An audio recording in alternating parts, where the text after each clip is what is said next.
எத்தனை முறை தோல்வி பெற்றாலும் நீங்க திரும்ப திரும்ப நிக்கிறீங்க. அதை முழுக்க முழுக்க நான் காவல்துறை மாதிரி தான் சொல்லுவேன். நாம் தமிழர் கட்சியின் பொள்ளாச்சி சட்டமன்ற வேட்பாளர் செந்தில்குமார் அவர்களை சந்திக்க வந்துட்டோம். வணக்கம். வணக்கம் ரவி. அடிப்படையா செந்தில்குமார்ங்கிறவர் யாரு, அரசியலுக்கு வர காரணம் என்ன? விவசாயம் குடும்பத்திலேருந்து வரேன். தொழிலும் இருக்கு. ஐயா வந்து எங்கள் அப்பா வந்து தொழிலாக ஆரம்பித்தார். அதனால் தொழிலும் விவசாயம் ரெண்டும் சார்ந்து பார்த்துருக்கேங்க. அரசியல் வந்தது வந்து அண்ணன் சீமானை பார்த்ததுக்கு மேலே அண்ணன் சீமானை சந்திக்கிற போது எனக்கு அரசியல் ஒரு எண்ணம் இல்லை. நான் கட்சியில் இணைஞ்சதுமே வந்து சுற்றுச்சூழல் பாசறையில் கொஞ்சம் எனக்கு இயற்கை மேலே ரொம்ப ஈடுபாடு ஜாஸ்திங்க. அதனால் ஒரு அரசியல் கட்சி அது முன்னெடுக்குதுங்கும் போது அதில் நம்ம அவங்க கூட பயணிக்கலாம்னு வந்தேன். அதிலிருந்து அப்படியே மெதுவாக அரசியலுக்கு ஈர்க்கப்பட்டேன். ஏன்னா நான் அரசியல் தான் எல்லாமே தீர்மானம் பண்ணுதுங்கிறது புரிஞ்சிச்சு. அந்த புரிதல் வந்தோடனே அரசியலுக்குள்ள பயணம் ஆரம்பிச்சு. செந்தில்குமார் அவர்களும் அவர் சார்ந்த கட்சியும் பொள்ளாச்சி மக்கள் நலனுக்காக இதுவரைக்கும் செய்த பணிகளும் நடந்த பிரச்சனைகளுக்கெல்லாம் எடுத்த போராட்டங்களும் என்னது? போராட்டங்களும் போது நிறைய காவல் இதில் வந்து மரணம் அடைஞ்ச அந்த ஆமாங்க, அந்த இதுக்கான நம்ம வந்து போராட்டம் இது பண்ணாங்க பொள்ளாச்சியில். அதுபோக மொழி போர் தியாகிகளுக்காக நம்ம இது எடுத்துருக்குறோங்க. இங்கே பேர் வைக்கணும், இங்கே பேருந்து நிலையம் வந்து இப்போ மொழி போரில் இறந்தவங்க பேரில் வைக்கணும் அப்படின்னு சொல்லி பண்ணியிருக்கீங்க. அந்த மாதிரி இது பண்ணிட்டு இப்போ சமீபமாக இல்லைன்னா தொடர்ந்து நிறைய போராட்டங்கள் பண்ணிட்டு தான் இருக்கிறாங்க. நீங்கள் இந்த தொகுதியில் ஜெயிச்சதுக்கு பிறகு வந்து முதல் வேலை என்ன செய்வீங்க? முதல் வேலை வந்து இந்த நெகிழி குப்பைக்கு ஒரு தீர்வு காணுங்க. ஏன்னா இது பார்த்தீங்கன்னா இப்போ இருக்கிற நகராட்சியோ இவங்களை யார்கிட்டையுமே அது சரியான அதைய கையாள முறை தெரிய மாட்டேங்குது அவங்களுக்கு. அதனால நான் முதல்ல வந்தேன்னா அந்த பாலித்தீன் பிளாஸ்டிக் பேக், அந்த பிளாஸ்டிக்குங்கிறது இந்த பை இந்த மாதிரி சிங்கிள் யூஸ் பிளாஸ்டிக்ஸ் பாருங்க, அதுக்கு தான் முதல்ல வந்து தடைகள் இருந்தாலும் அதை சரியான செயல்முறை இல்லைங்க. அப்போ என்னன்னா இந்த அதையெல்லாம் அவங்க நகராட்சி அதாவது ஒன்று மக்களோட உபயோகம் அதிகரிக்குது. அதுவும் இல்லாமல் மாநகராட்சி வந்து அதை வந்து சரியான அந்த வேஸ்ட் மேனேஜ்மெண்ட் சரியாக பண்ணாத போது என்ன இதெல்லாம் கிடங்க சேர்ந்துருதுங்க. இப்போ அதையே வந்து அப்புறப்படுத்துறது தான் என்னோட முதல் வேலையாக இருக்கும். நான் வந்து ஜெயிச்சு வந்தேன். பொள்ளாச்சி மாவட்ட கோரிக்கைங்கிறது அனைத்து கட்சியோட மேனிஃபெஸ்டோட இருக்கு. பொள்ளாச்சி மாவட்டம் வந்து அத்தியாவசியம் தானா? அதனால என்ன பொள்ளாச்சி பயன்கள் பெறும் நீங்க நினைக்கிறீங்க? அத்தியாவசியமா அப்படின்னா அதாவது ஏன்னா பல பேர்த்துக்கு பல யோசனை இருக்குங்க. ஆனால் சில ஒரு நிர்வாக ரீதியாக பார்க்கும் போது அது மாவட்டமாக ஆனால் தான் பரவாயில்லைங்க. ஏன்னா இப்போ வால்பாறை இதெல்லாம் ஏதாச்சும் ஒரு முக்கியமான இதை வந்து நம்ம வந்து மாவட்டம் இதுக்கு போகணும், கோயம்புத்தூர் போகணும். இப்போ வால்பாறை உதாரணத்துக்கு வால்பாறை மாதிரி ஒரு இதுன்றீங்களேன், அவங்க வந்து கிட்டத்தட்ட 100 கிலோமீட்டர் போக வேண்டியது. அவங்க மலையிலேருந்து 60 கிலோமீட்டர் இறங்கி இங்கேருந்து ஒரு 40 கிலோமீட்டர் போது அவங்களுக்கு வந்து அது ரொம்ப ஒரு சவாலாக இருக்குது.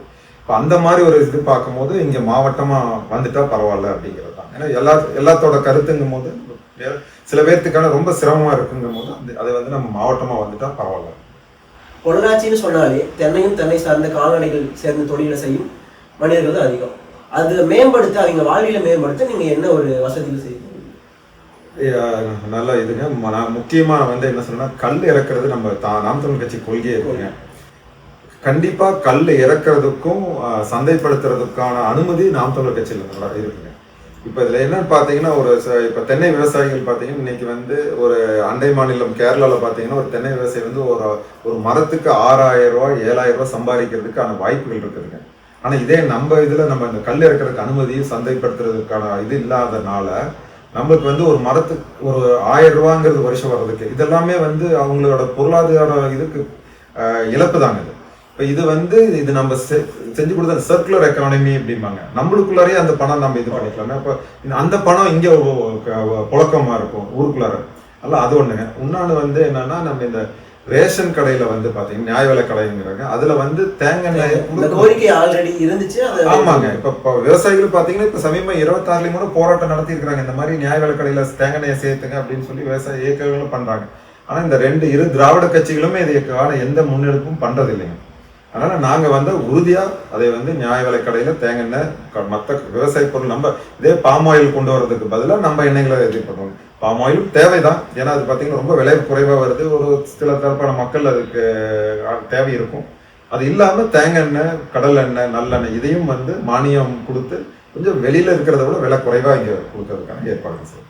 2016 தேர்தலிருந்து நாம் தமிழர் தனிச்சு போட்டியிடுது. எத்தனை முறை தோல்வி பெற்றாலும் நீங்க திரும்ப திரும்ப நிக்கிறீங்க. அதுவும் பொள்ளாச்சி தொகுதியில நீங்க ஒரு நல்ல நம்பிக்கையோட நிக்க காரணம் என்ன? நல்லதுக்கு நிக்கிறோம், நேர்மைக்கு நிக்கிறோம், அடுத்த தலைமுறைக்காக நிக்கிறோம். அதுக்கு மேல அதுல வேற ஒன்றும் இல்லை. அதுக்காகத்தான் நாங்கள் நின்றுட்டு இருக்கோம். அதனால நம்ம வந்து தொடர்ந்து ஒருத்தர் கேட்டாரு 10 வருஷமா 15 வருஷம் நிக்கிறீங்க, அடுத்த 15 வருஷமும் தொடர்ந்து நிற்போம். அதுல எங்களுக்கு எந்த ஒரு தோய்வும் இல்லை, தயக்கமும் இல்லை. காமராஜர் ஆட்சி காலத்துக்கு பிறகு தமிழ்நாட்டில் எங்கேயுமே ஒரு நல்ல நீர் மேலாண்மை கிடையாது, ஒரு டேம் கட்ட கிடையாது. என்னதான் பொள்ளாச்சி தென்னை மாநகர்னு சொன்னாலும் ஆழியார்ல இருந்து வர தண்ணி கடல்ல வீணாக நிறைய பகுதியில் கலக்குது. இப்ப ஆனமலை நல்லார் பகுதி இது வந்து நிறைய கட்சிகள் வந்து கோரிக்கைகளா 20 வருஷத்துக்கு மேல பல தொகுதியில் சொல்லி வந்தாலும் அதை வந்து இன்னும் செயல்படுத்தாம இருக்காங்க. நீங்க ஜெயிச்சு வந்தா என்ன பண்ணுவீங்க? உறுதியா அதை முன்னெடுப்பாங்க. ஏன்னா 2.5 டிஎம்சி வந்து வீணா கடல்ல கலந்துட்டு இருக்குங்க. அது எவ்வளவு விவசாயி இந்த திருப்பூர் மாவட்டம், உடம்பேட்டை மாவட்டம் எல்லாம் வந்து விவசாயிகளுக்கு அதுல வந்து பயன் இருக்குங்க. திருப்பி அதை தான் சொல்லுங்க, இந்த திராவிட கட்சி வந்து எப்பயுமே இது எல்லாம் முன் எடுக்கிறதுனா எடுத்துருக்கலாம். ஏன் இவ்வளவு நாள் ஆகுதுன்னு தெரியலைங்க. இது வந்து கேரளா அரசும் கூட சேர்ந்து கலந்து இது பண்றதாங்க. அதனால இது எல்லாம் நம்ம எடுத்தோம்னா இந்த வீணா போற கடல்ல போய் கலக்கிற தண்ணி வந்து நம்மளோட விவசாயிகளுக்கு உபயோகமா இருக்கும். அது உறுதியா நாங்க முன்னெடுப்போங்க. இப்போ தொழில் வளர்ச்சி, மாநில வளர்ச்சிங்கிறது பொள்ளாச்சியில படிச்ச மாணவர்கள் ஐடில வேலை கிடைச்சு பெங்களூர், சென்னை, அப்ராடுன்னு போய் செட்டில் ஆகி நம்ம ஊரை விட்டு போயிடுறாங்க. அது நம்ம வளர்ச்சியா இல்ல அவங்க தனிப்பட்ட வளர்ச்சியா இல்ல மீண்டும் அவங்க வந்து இந்த விவசாயத்துல வந்து செஞ்சாதான் நம்ம ஊரோட வளர்ச்சியா நீங்க என்ன நினைக்கிறீங்க? அதாவதுங்க என்னன்னா ஒவ்வொரு காலகட்டத்திலயும் ஒவ்வொரு வளர்ச்சி இருக்குங்க. இதே பார்த்தீங்கன்னா ஒரு காலத்துல ஃப்ளாரிகல்ச்சருங்கிறது வந்து ஒரு பெரிய இது பண்ணாங்க. இப்போ நெதர்லாண்ட்லாம் பார்த்தீங்கன்னா ஒவ்வொரு பூவோட விதையும் வந்து அவ்வளோ விலைக்கு போனாங்க. அது ஒவ்வொரு காலகட்டம். அது மாதிரி இன்னைக்கு ஐடியோட இது நம்ம வந்து என்னன்னா தொலைநோக்கு பார்வையில பார்க்கணும். நம்ம ஊருக்கு என்ன அப்படிங்கிறது. இப்போ ஆர்டிஃபிஷியல் இன்டெலிஜென்ஸ் வந்துருச்சு, நிறைய ஐடி வேலை இல்லைங்கிறாங்க. அப்போ நம்ம ஒரு பெரிய ஒரு இதைய இன்ஃப்ராஸ்ட்ரக்சரை உருவாக்கிட்டு அந்த மாதிரி இருந்துட்டு அதுக்கப்புறமேல அதுக்கான தேவை இல்லைங்கும் போது இந்த மண் இந்த இதை சார்ந்து இதெல்லாம் நிறைய பாதிக்கப்படும். இப்போ நம்ம வந்து அதுக்கு தகுந்த மாதிரி தான் போகணும். இப்போ ஒர்க் ஃப்ரம் ஹோம்ங்கிற அந்த ஆப்பர்ச்சுனிட்டி நிறைய இருக்கும் போது நம்மளுக்கு அந்த அளவுக்கு ஒரு போக வேண்டியதில்லை. அப்படியும் இருந்தாலும் கோவை இருக்குது, கோயம்புத்தூர்ல போதுமான ஐடி கம்பெனிகள் வருது, நிர்வாகங்கள் வருது, அதுல வந்து நிறுவனங்கள் வருது.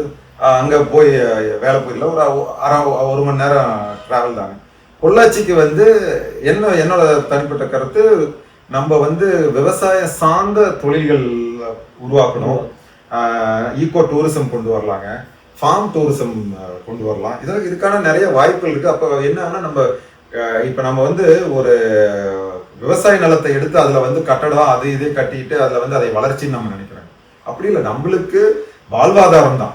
அப்போ ஒரு விவசாயி வந்து அவரோட விவசாய நிலத்திலே இருந்துட்டு அவர் சம்பாதிக்கிறதுக்கு என்ன, எப்படி அவரோட வாழ்வாதாரத்தை உயர்த்துறதுங்கிறத நம்மளோட எண்ணமும் சிந்தனையும் இருக்கணுமே தவிர நம்ம மற்றவங்களை பார்த்து அவங்க பண்றாங்க நம்ம பண்ணணுங்கிறது. இதுக்கும் நம்ம பொள்ளாச்சி பசுமையா இருக்குது, நீர் இருக்கு, எல்லாமே இருக்கு. அப்போ இருக்கிற விவசாயிகளுக்கு எப்படி இருக்குன்னா அப்போ வந்து ஈகோ டூரிசம் இந்த மாதிரி வந்துச்சுன்னா தான் அவங்களோட வாழ்வாதாரம் உயரும். விவசாயிகள் வருஷம் முழுக்க கஷ்டப்பட்டு தென்னை விவசாயம் செஞ்சாலும் அதுக்கு ஒரு உரிய விலை கிடையாது. நடுவில் இருக்கிற புரோக்கரேஜ் நல்லா சம்பாதிக்கிறாங்களே தவிர்த்து விவசாயிகளுக்கு ஒரு நிர்ணய விலை கிடையாது, மினிமம் சப்போர்ட் பிரைஸ் கொடுக்கறது கிடையாது. அதுக்கு நீங்க என்ன நடவடிக்கை எடுப்பீங்க? இப்ப அதுதான் வந்து நீங்க ஏற்கனவே கேட்ட கேள்வி. நம்ம நியாய விலை கடைக்கு கொண்டு போயிட்டோம்னு வைங்களேன், அதாவது சில பேர் சொல்லலாம், ஏன்னா ரொம்ப தேங்காய் வந்து இன்னைக்கு 200 ரூபா 300 ரூபாய்க்கு விற்குது பாமாயில். அதனால தான் நான் சொன்னேன் பாமாயிலும் அதுல கொடுக்கணும். அது வந்து 20 ரூபாய்க்கு விற்குது, மானியம் 100 ரூபா கொடுக்குறோம், அது வேற விஷயம். அதனால தான் 125 ரூபாய் விற்கிற ஒரு பொருளை வந்து 25 ரூபாய்க்கு கொடுக்கணும். அப்ப தென்னை வந்து என்னன்னா இந்த வீழ்ச்சி அடையும். எப்படி இருந்தாலும் எல்லாமே ஒவ்வொரு காலகட்டத்தில் ஒவ்வொரு இது இருக்கும். ஒரு நாள் நல்ல மகசூல் நல்லா இருந்ததுன்னா வீழ்ச்சி. அப்போ வந்து அரசு வந்து அதை கொள்முதல் பண்ணாங்கன்னா அந்த விலை வீழ்ச்சியை தடுக்கலாம். தடுத்து அதை வந்து நம்ம வந்து இதுக்கு நியாய விலை கடையில கொடுக்கும் போது என்ன ஆகும்னா விலை வீழ்ச்சி வருது. அப்ப விவசாயிகளுக்கு வந்து ஒரு நியாயமான விலையும் கிடைக்கும், நுகர்வோர்களுக்கும் வந்து ஒரு தேங்காய் வெளியில நம்ம 200 ரூபாய்க்கு வாங்குற தேங்காய் இங்க 100 ரூபாய்க்கு வாங்கலாம். அப்ப அவங்களுக்கு அதுல பயன் இருக்கும். பொருளாட்சின்னு சொல்லக்கூடிய பொள்ளாச்சியில ஒரு வேளை கூட உணவு இல்லாத நிறைய பேர் வந்து இந்த பஸ் ஸ்டாண்ட் மற்றும் பல பகுதியில் இருக்காங்க. அவங்க வாழ்வியை சீரமைக்க நீங்க ஏதாச்சும் நடவடிக்கை எடுக்க முடியும்? அதாவது ஒரு ஃபுட் பேங்க்ங்கிற ஒரு கான்செப்ட் மாதிரி ஒன்று யோசிச்சு வச்சிருந்தோம். அதோட முழு இது நாங்க இது பண்ண முடியல. ஆனா அதுக்கு வந்து என்ன காரணம்னு பாத்தீங்கன்னா நம்ம வந்து எல்லாமே ஸ்டேக் ஹோல்டர்ஸ்மாங்க, பலதரப்பான மக்கள் உள்ள வரணும். அது வந்தா தான் நம்ம அதை இது பண்ண முடியும். ஏன்னா ஒரு கிரவுட் ஃபண்டிங் எக்ஸிகியூஷனே சொல்றேன். ஃபண்டிங்களும் ஒரு பார்ட்டுக்கு நீங்க வந்து ஒரு சேரிட்டபிள் இன்ஸ்டிடியூஷன்ல இருந்து ஃபண்டிங் வாங்கலாம். அந்த எக்ஸிகியூஷன் இருக்கு இல்லைங்களா, அதுக்கும் வந்து ஒரு டீம் வேணும். அப்போ வந்து இந்த என்ஜிஓஸ் அவங்கள என்கேஜ் பண்ணணும், ஃபண்டர்ஸ் என்கேஜ் பண்ணணும், பெனிஃபிஷரிஸ் கரெக்டான பெனிஃபிஷரிக்கு போய் சேருதாங்கிறது பண்ணணும். ஸோ அந்த கோஆர்டினேஷன் வந்து அது எப்படிங்கிறது மட்டும் அந்த ஒரு திட்ட லெவல் இருக்கு. பட் அது ஒரு கண்டிப்பா அது ஒரு ஃபுட் பேங்க்ங்கிற ஒரு அந்த ஒரு யோசனை இருக்கு, கண்டிப்பா உறுதியா இருக்கு. பொள்ளாச்சி நகரப்பகுதி அழகான நகரப்பகுதி. போக்குவரத்து நெரிசல் வர வர அதிகமாயிட்டே போகுது. வண்டியும் கூட ஓட்ட முடிய மாட்டேங்குது. யாருமே சாலை விதிகளையும் பின்பற்றுறது கிடையாது. சாலை விபத்துக்கள் அதிகமாக இருக்குது. அதுக்கு என்ன நடவடிக்கை? அது வந்து என்னன்னாங்க, அதை முழுக்க முழுக்க நான் காவல்துறை மாதிரி தான் சொல்லுவேன். ஏன்னா காவல்துறை வந்து ஃபைன் போட ஆரம்பிச்சாங்கன்னா, அதை போட ஆரம்பிச்சாங்கன்னாவே ஆட்டோமேட்டிக்கா வந்து என்னன்னா இந்த இதெல்லாம் குறையும். ஏன்னா இப்போ வந்து பாத்தீங்கன்னா ஒரு இடத்துல ஒன் வே இருக்கும், ஒன் வேல யாரும் உள்ள போடுவாங்க, அதுல வந்து விபத்து நடக்கும், நெரிசல் நடக்கும், அதை யாரும் கேட்கறது இல்லை அப்படிங்கிறது. அப்போ வந்து நம்ம வந்து இந்த ஃபைனை ஜாஸ்தி போட ஆரம்பிச்சோம்னு வைங்களேன், அப்போ ஆட்டோமேட்டிக்கா அது சட்டம் தேவைப்படுற அளவுக்கு சட்டங்கள் இருக்குது, அதை நம்ம வந்து அமல்படுத்தாததான் அந்த சிக்கல்கள். அதனால இருக்கிற சட்டங்களை முறையா அமல்படுத்தினாவே இந்த நெரிசல் பிரச்சனை குறையும். பொள்ளாச்சி பகுதியில விளையாட்டு திறன் கொண்டு நிறைய பேர் இருக்காங்க. ஆனா விளையாட ஒரு இலவச ஒரு பெரிய கிரவுண்டு கிடையாது, ஒரு மைதானமே கிடையாது. அதுக்கு ஏதாச்சும் இடம் ஒதுக்கி அந்த கோரிக்கைகள் ஏதாச்சும் இளைஞர்களுக்கு பயன்படும் வகையில் ஏதாச்சும் பண்ணுவீங்களா? இல்லைங்க, அது ஒரு திட்டம் இருக்குங்க. இதுல என்னன்னா ஒரு 2 விதமா இருக்கு. இதுக்காக வந்து டெடிகேட்டடா ஒரு சென்டரா உருவாக்குறதா, ஏன்னா நம்ம வந்து அந்த மாதிரி ஒரு இன்டர்நேஷனல் ஃபெசிலிட்டிஸ் நம்ம சொல்லிடலாம், ஆனா அதுக்கான ஜனத்தொகை இங்க இல்லை. உங்களுக்கு ஒரு டிஸ்ட்ரிக்ட் ஹெட் குவார்ட்டர்ஸ் கோயம்புத்தூர் மாதிரி இருந்ததுன்னா உங்களுக்கு வந்து அந்த அளவுக்கு ஒரு இன்டர்நேஷனல் ஸ்டேடியம் மாதிரி ஒன்று கிரியேட் பண்ணலாம், ஃபெசிலிட்டிஸ் கிரியேட் பண்ணலாம், நிறைய பயன்படுத்த இருக்காங்க. இப்போ பொள்ளாச்சி பொறுத்தளவுக்கு ஒரு சின்ன நகரமா இருக்கிறனால நம்ம அந்த இன்டர்நேஷனல் ஃபெசிலிட்டிஸை கொண்டு வரும். ஆனால் இங்கிருந்து இருக்கிற இது இருப்பாங்க, சின்ன அந்த டேலண்ட் இருக்கும், அந்த டேலண்ட்டை நம்ம இது பண்றதுக்கு நம்மளுக்கு ஒரு ஃபெசிலிட்டி வேணும். அப்ப எங்களோட இது என்னன்னா பெரிய பெரிய காலேஜஸ், அரசு மேல்நிலைப்பள்ளி, இங்க இருக்கிற இதுக்கு வந்து ஃபண்டிங், அந்த அங்க கிரவுண்ட் இருக்கிறது, அந்த கிரவுண்டை வந்து இது பண்ணி இன்ஃப்ராஸ்ட்ரக்சர்ல இம்ப்ரூவ் பண்ணி அது ஒரு இன்டர்நேஷனல் ஸ்டாண்டர்ட் எக்ஸிஸ்டிங் அதை கொண்டு வந்துட்டோம்னா அதுல அவங்களுக்கான ஒரு ஆப்பர்ச்சுனிட்டி இருக்கும். அதுக்கப்புறமேல அவங்க டிஸ்ட்ரிக்ட் இது பண்ணிக்கலாம். பொள்ளாச்சி ரயில் நிலையம் என்னதான் பொள்ளாச்சி தமிழ்நாட்டுக்கு சேர்ந்ததா இருந்தாலுமே இன்னுமே பாலக்காடு டிவிஷன்ல தான் இருக்கு, சேலம் டிவிஷன்ல சேர்த்தாங்க. அதனால பொள்ளாச்சிக்கு கிடக்க வேண்டிய ஏகப்பட்ட ரயில்கள் வந்து இந்த ஃபெசிலிட்டிஸ் வந்து இல்லாமையே போச்சு. அது மட்டும் இல்லாம பொள்ளாச்சி டு கோயம்புத்தூர் போயிட்டு இருந்த ரெகுலர் ட்ரெயினோட டைமிங் வந்து சில ரீசனுக்கு வேண்டி மாத்திருக்காங்க. அதனால எளிய மக்கள் எல்லாம் வந்து ட்ரெயின்ல போக முடியாம செலவு பண்ணி பேருந்துகள்லயும் கார்லயும் போறாங்க. அதுக்கு என்ன நடவடிக்கை? இல்லைங்க, அந்த இது வந்து அந்த கோரிக்கை ரொம்ப நாளா இருக்குது. நம்ம வந்து இப்போ வந்து பாத்தீங்கன்னா சென்னைக்கே போற ட்ரெயின் வந்து ஒன்று மேட்டுப்பாளையம் தான், அதே மாதிரி பொள்ளாச்சிக்கு விடணும் அப்படின்னு சொல்லியிருக்கிறாங்க. ரயிலில் அதிகப்படுத்தணும், அதுவும் கரெக்டா வந்து அந்த நம்ம வந்து சரியா சொல்லணும், இந்த பீக் ஹவர்ஸ் அப்படிம்பாங்க, அந்த நேரத்துல அதுக்கான நடவடிக்கை உறுதி எடுக்கப்படணும். பொள்ளாச்சி நகர் பகுதியில சொத்து வரி ரொம்ப அதிகமா இருக்குன்னு மக்கள் சொல்றாங்க, உங்களோட கருத்து? ஆமாங்க, அதிகம் தாங்க. நீங்க பாத்தீங்கன்னா மத்த ஊர்களை காட்டிலும் நம்மளது அதிகம். கிட்டத்தட்ட பாத்தீங்கன்னா ஒரு கார்பரேஷனுக்கு போட வேண்டிய வரி வந்து நமக்கு போட்டிருக்கிறாங்க.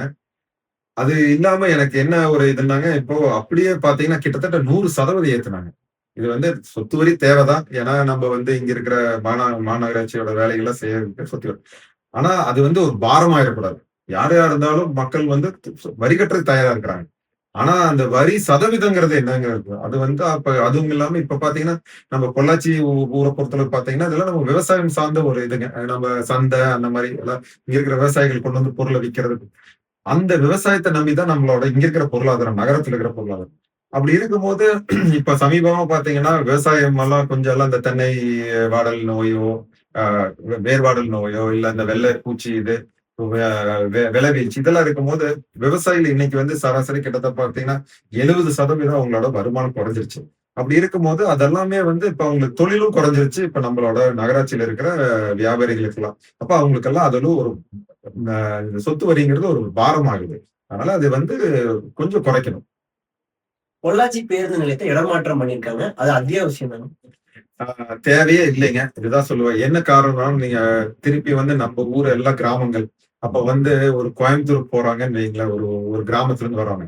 அப்ப அவங்க வந்து பெட்டி எல்லாம் கையில வச்சுட்டு இல்ல பையெல்லாம் வச்சுட்டு வந்து இந்த ஒரு பேருந்து நிலையத்துல இறங்கிட்டு திருப்பி இந்த பேருந்து நிலையத்திலிருந்து அந்த பேருந்து நிலையம் போறதுக்கு திருப்பி இந்த சுமையெல்லாம் எடுத்துட்டு திருப்பி அந்த இறங்கி திருப்பி அங்க கோயம்புத்தூர் போகணும். இது வந்து ஒரு ஒரு சின்ன கை குழந்தை வச்சிருக்கிறவங்களோ இப்ப இருக்கிற இந்த வேச காலத்துல இருக்கிற வெயிலுக்கு இதெல்லாம் போது ரொம்ப சிரமம். அதனால ஒருங்கிணைந்த பேருந்து நிலையம் தான் பொள்ளாச்சிக்கு சரியானது. நாம் தமிழர் கட்சி ஆட்சியில உறுதியா வந்து நம்ம வந்து ஒருங்கிணைந்த பேருந்து நிலையம் கொண்டு வருவோம் பொள்ளாச்சி. பொள்ளாச்சி மக்களுக்கு என்ன சொல்ல விரும்புறீங்க? பொள்ளாச்சி மக்களுக்கு வந்து பொள்ளாச்சியா இருக்கணும். பொள்ளாச்சி சுத்தமா வச்சிருக்கணும். பொள்ளாச்சிய வந்து பசுமையா வச்சிருக்கணும். அதுக்கு சரியான ஆட்சி இருக்கணும். உங்களோட தேர்வு வந்து நல்ல அரசியல் கட்சியை தேர்ந்தெடுங்க.